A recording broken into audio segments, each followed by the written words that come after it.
हम आपके लिए लेकर आए हैं बृहस्पतिवार की व्रत कथा, जो कि सुनने मात्र से आपके जीवन में समस्त पापों का नाश हो जाता है, साथ ही ईश्वर की प्राप्ति होती है। तो आइए सुनते हैं इस अनोखी अनुपम कथा को। भारतवर्ष में एक प्रतापी और दानी राजा राज करता था। वह नित्य गरीबों और ब्राह्मणों की सहायता करता था। ये बात उसकी रानी को अच्छी नहीं लगती थी।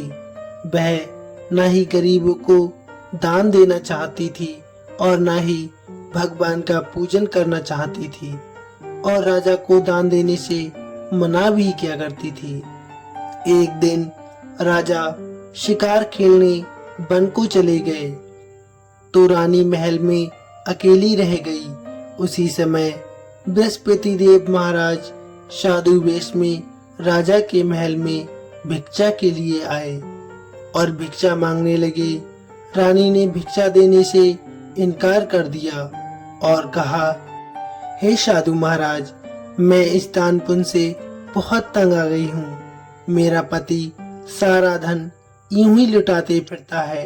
मेरी इच्छा है कि हमारा धन नष्ट हो जाए, फिर ना रहेगा बांस और ना बजेगी बांसुरी। साधु ने कहा, देवी, तुम तो बहुत बड़ी विचित्र हो। धन संतान की कामना कौन नहीं चाहता।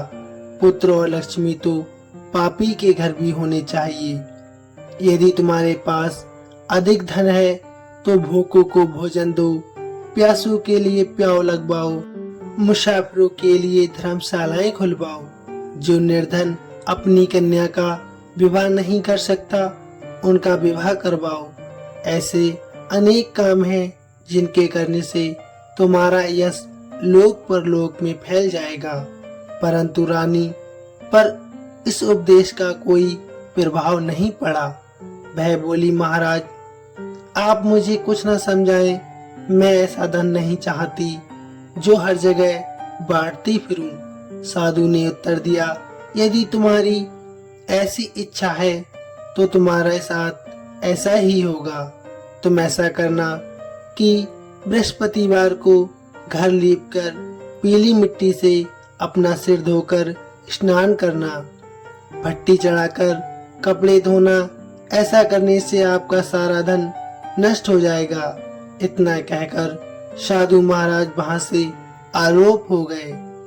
साधु के अनुसार कही बातों को पूरा करते हुए रानी को केवल 3 ही बृहस्पतिवार बीते थे कि उसका समस्त धन नष्ट होने लगा। भोजन के लिए राजा का परिवार तरसने लगा। तब एक दिन राजा ने रानी से बोला कि हे रानी, तुम यहीं रहो, मैं दूसरे देश को जाता हूँ, क्योंकि यहाँ पर सभी लोग मुझे जानते हैं, इसलिए मैं कोई छोटा कार्य नहीं कर सकता हूँ। ऐसा कहकर राजा परदेश चला गया। वहाँ जंगल से लकड़ी काट कर लाता और शहर में बेच देता था। इस तरह वह अपना जीवन व्यतीत करने लगा। इधर राजा के परदेश जाते ही रानी और दासी बहुत दुखी रहने लगी। एक बार जब रानी और दासी को 7 दिन तक बिना भोजन के रहना पड़ा तो रानी ने अपनी दासी से कहा, हे दासी, आप पास ही के नगर में मेरी बहन के पास चली जाओ। वह बहुत बड़ी धनवान है। तू उसके पास जाकर कुछ ले आ ताकि थोड़ी बहुत गुजर बसर हो सके। दासी रानी की बहन के पास चली गई। उस दिन सौभाग्य से गुरुवार था और रानी की बहन उस समय बृहस्पतिवार व्रत की कथा सुन रही थी। दासी ने रानी की बहन को अपनी रानी का संदेश सुनाया, लेकिन रानी की बहन ने कोई उत्तर नहीं दिया। जब दासी को रानी की बहन का कोई उत्तर नहीं मिला तो वह बहुत दुखी मन से और क्रोध में आते हुए वापस आ गई। दासी ने वापस आकर रानी को सारी बात बता दी। सुनकर रानी ने अपने भाग्य को ही कोसा। उधर रानी की बहन ने सोचा कि मेरी बहन की दासी आई थी, परंतु मैंने उससे कुछ नहीं बोला, इससे वह बहुत दुखी हुई होगी। कथा सुनकर और पूजन समाप्त करके प्रसाद ग्रहण करने के उपरांत वह अपने बहन के घर आई और कहने लगी, हे बहन, मैं बृहस्पतिवार का व्रत कर रही थी।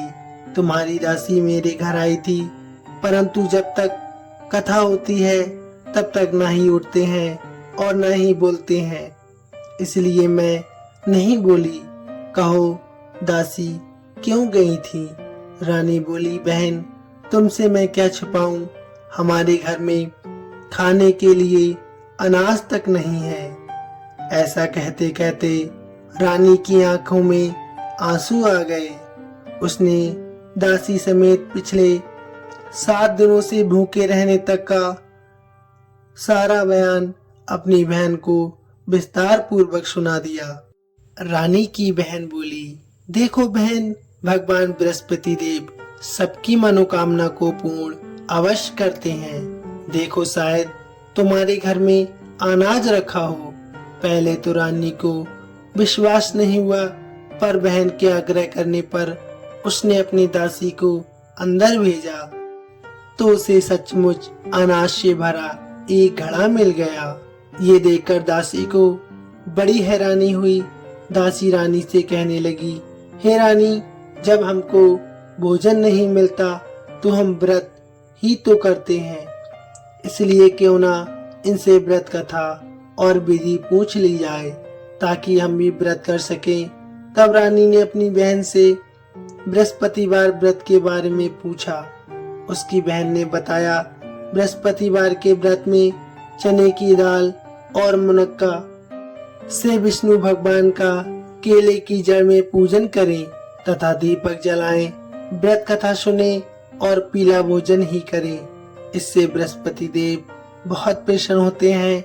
व्रत और पूजन विधि बताकर रानी की बहन अपने घर लौट गई। 7 दिन के बाद जब गुरुवार आया तो दोनों रानी और दासी ने व्रत रखा। गुड़साल में जाकर चना और गुड़ लेकर आ गईं। फिर उससे केले की जड़ तथा विष्णु भगवान का पूजन किया। अब पीला भोजन कहाँ से लाएं, इस बात को लेकर दोनों बहुत दुखी थी। चूंकि उन्होंने व्रत रखा था, इसलिए बृहस्पति देव उनसे प्रसन्न थे। इसलिए वे एक साधारण व्यक्ति का रूप धारण करके थालों में सुंदर पीला भोजन सजाकर दासी को दे गए। भोजन पाकर दासी बहुत प्रसन्न हुई और फिर रानी से कहने लगी, आइए भोजन ग्रहण करते हैं। उसके बाद वे सभी गुरुवार को व्रत और पूजन करने लगी। बृहस्पति भगवान की कृपा से उनके पास फिर से अपार धन संपत्ति आ गई, परंतु रानी फिर से पहले की तरह आलस करने लगी। तब दासी बोली, देखो रानी, तुम पहले भी इस प्रकार का आलस करती थी। तुम्हें धन रखने में कष्ट होता था, इस कारण सभी धन नष्ट हो गया, और जब अब भगवान बृहस्पति देव की कृपा से धन मिला है तो तुम्हें फिर से आलस होता है। रानी को समझाते हुए दासी कहती है कि बड़ी मुसीबतों के बाद हमने ये धन पाया है, इसलिए हमें दान पुण्य करना चाहिए, भूखे मनुष्यों को भोजन करवाना चाहिए और धन को शुभ कार्यों में खर्च करना चाहिए, जिससे तुम्हारे कुल का यश बढ़ेगा, स्वर्ग की प्राप्ति होगी और पितृ प्रसन्न होंगे। दासी की बात सुनकर रानी अपना धन शुभ कार्यों में खर्च करने लगी, जिससे पूरे नगर में उसका यश फैलने लगा। बृहस्पतिवार व्रत कथा के बाद श्रद्धा के साथ आरती की जानी चाहिए। इसके बाद प्रसाद बांटकर उसे ग्रहण करना चाहिए। इधर राजा एक दिन बहुत दुखी होकर जंगल में एक पेड़ के नीचे आसन जमा कर बैठ गया। वह अपनी दशा को याद करके बहुत व्याकुल होने लगा। बृहस्पतिवार का दिन था। एकाएक उसने देखा कि निर्जन वन में एक साधु प्रकट हुआ। वह साधु वेश में स्वयं बृहस्पति देव थे। लकड़हारे के सामने आकर बोले, हे लकड़हारे, इस सुनसान जंगल में तू चिंता मगन क्यों बैठा है? लकड़हारे ने दोनों हाथ जोड़कर प्रणाम किया और उत्तर दिया, महात्मा जी, आप सब कुछ जानते हैं, मैं क्या कहूँ। ये कहकर वह जोर जोर से रोने लगा और साधु महाराज को अपनी आत्मकथा सुनाने लगा। महात्मा जी ने कहा, तुम्हारी स्त्री ने बृहस्पति भगवान का अपमान किया था, जिसके कारण रुष्ट होकर उन्होंने तुम्हारी ये दशा कर दी थी। अब तुम चिंता मत करो, मेरे कहने पर चलो, मैं तुम्हारे सारे कष्ट दूर कर दूंगा और भगवान पहले से भी अधिक संपत्ति देंगे। तुम बृहस्पति के दिन कथा किया करो, 2 पैसे के चने मुनक्का लाकर उसका प्रसाद बनाया करो और शुद्ध जल से लोटे में शक्कर मिलाकर अमृत तैयार किया करो। कथा के पश्चात अपने सारे परिवार और सुनने वाले प्रेमियों में अमृत व प्रसाद बांटकर आप भी ग्रहण किया करो। ऐसा करने से भगवान तुम्हारी सब मनोकामनाएं अवश्य पूर्ण करेंगे। साधु के ऐसे वचन सुनकर लकड़हारा बोला, हे प्रभु, मुझे लकड़ी बेचकर इतना पैसा नहीं मिलता जिससे मैं भोजन के उपरांत कुछ बचा सकूं। मैंने रात्रि में अपनी स्त्री को व्याकुल देखा है, मेरे पास कुछ भी नहीं है जिससे मैं उसकी खबर मंगा सकूं। साधु ने कहा, हे लकड़हारे, तुम किसी बात की चिंता मत करो। बृहस्पति के दिन तुम रोजाना की तरह लकड़ियां लेकर शहर को जाना। तुमको रोज से दुगना धन प्राप्त होगा, जिससे तुम भली भांति भोजन कर लोगे तथा बृहस्पति देव की पूजा का सामान भी ले लोगे। इतना कहकर साधु अंतर ध्यान हो गए। धीरे धीरे समय व्यतीत होने पर फिर बृहस्पतिवार का दिन आया। लकड़हारा जंगल से लकड़ी काटकर किसी शहर में बेचने गया। उसे उस दिन और दिन से अधिक पैसा मिला। राजा ने चना गुड़ आदि लाकर गुरुवार का व्रत किया। उस दिन से उसके सभी क्लेश दूर होने लगे। परंतु जब दोबारा गुरुवार का दिन आया तो बृहस्पतिवार का व्रत करना वह भूल गया। इस कारण बृहस्पति देव नाराज हो गए। उस दिन उस नगर के राजा ने विशाल यज्ञ का आयोजन किया था तथा शहर में ये घोषणा करवा दी थी, कोई भी मनुष्य अपने घर में भोजन ना बनाए, ना आग जलाए। समस्त जनता मेरे यहाँ पर भोजन करने आए। इस आज्ञा को जो न मानेगा उसे फांसी की सजा दी जाएगी। इस तरह घोषणा संपूर्ण नगर में करवा दी गई। राजा की आज्ञा अनुसार शहर के सभी लोग भोजन करने गए, लेकिन लकड़हारा कुछ देर से पहुंचा। इसलिए राजा उसको अपने साथ अपने घर ले गए और ले जाकर भोजन करा रहे थे तो रानी की दृष्टि उस खूंटी पर पड़ती है जिस पर उसका हार लटका हुआ था। वह वहां पर दिखाई नहीं दिया। रानी ने निश्चय किया कि मेरा हार इस मनुष्य ने चुरा लिया है। उसी समय सिपाहियों को बुलाकर उसको कारागार में डलवा दिया गया। जब लकड़हारा कारागार में पड़ गया और बहुत दुखी होकर विचार करने लगा कि ना जाने कौन से पूर्व जन्म के कर्म से मुझे ये दुख प्राप्त हुआ है। उसी साधु को याद करने लगा जो जंगल में मिला था। उसी समय तत्काल बृहस्पति देव साधु के रूप में प्रकट हुए और उसकी दशा को देखकर कहने लगे, अरे मूर्ख, तूने बृहस्पति देव की कथा नहीं करी, इस कारण तुझे दुख प्राप्त हुआ है। अब चिंता मत कर, बृहस्पतिवार के दिन कारागार के दरवाजे पर 4 पैसे पड़े मिलेंगे तुझे। उनसे तू बृहस्पति देव की पूजा करना, तेरे सभी कष्ट दूर हो जाएंगे। बृहस्पतिवार के दिन उसे 4 पैसे पड़े मिले। लकड़हारे ने कथा कही, उसी रात्रि को बृहस्पति देव महाराज ने उस नगर के राजा को स्वप्न में आकर कहा, हे राजा, तुमने जिस आदमी को कारागार में बंद कर दिया है वह निर्दोष है, वह राजा है, उसे छोड़ देना। रानी का हार उसी खूंटी पर लटका मिलेगा। अगर तू ऐसा नहीं करेगा तो मैं तेरे सारे राज को नष्ट कर दूंगा। इस तरह रात्रि के स्वप्न को देखकर राजा प्रातःकाल उठा और खूंटी पर हार देखकर लकड़हारे को बुलाकर क्षमा मांगी तथा लकड़हारे को योग सुंदर वस्त्र आभूषण देकर विदा कर दिया। बृहस्पति देव की आज्ञा अनुसार लकड़हारा अपने घर को चल दिया। राजा जब अपने नगर के निकट पहुंचा तो उसे बड़ा आश्चर्य हुआ। नगर में पहले से अधिक बाग, तालाब, कुएं तथा बहुत सी धर्मशाला, मंदिर आदि बन गई हैं। राजा ने पूछा, ये किसका बाग और धर्मशाला है? तब नगर के सब लोग कहने लगे, ये सब रानी और बांदी के हैं। तो राजा को बहुत आश्चर्य हुआ और गुस्सा भी आया। जब रानी ने ये खबर सुनी कि राजा आ रहे हैं तो उन्होंने बांदी से कहा, हे दासी, देख राजा हमको कितनी बुरी हालत में छोड़ गए थे। हमारी ऐसी हालत देखकर वह लौट ना जाए, इसलिए तू जा, दरवाजे पर खड़ी हो जा। आज्ञा अनुसार दासी दरवाजे पर खड़ी हो गई। राजा आए, उन्हें अपने साथ लेवाकर ले आई। तब राजा ने क्रोध करके अपनी रानी से पूछा कि ये धन तुम्हें कैसे प्राप्त हुआ? तब उन्होंने कहा, हमें ये धन सब बृहस्पति भगवान की कृपा से प्राप्त हुआ है। राजा ने निश्चय किया कि 7 रोज बाद तो बृहस्पति देव का पूजन करते हैं, परंतु प्रतिदिन 3 बार कहानी तथा रोज व्रत किया करूंगा। अब हर समय राजा के दुपट्टे में चने की दाल बंधी रहती तथा दिन में 3 बार कहानी कहता।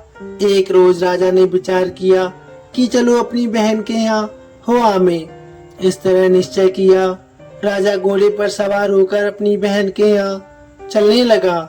मार्ग में उसने देखा कि कुछ आदमी एक मुर्दे को लेकर जा रहे हैं। उन्हें रोककर राजा कहने लगा, भाइयों, मेरी बृहस्पति देव महाराज की कथा सुन लो। वे बोले, हमारा तो आदमी मर गया है, इसको अपनी कथा की पड़ी है।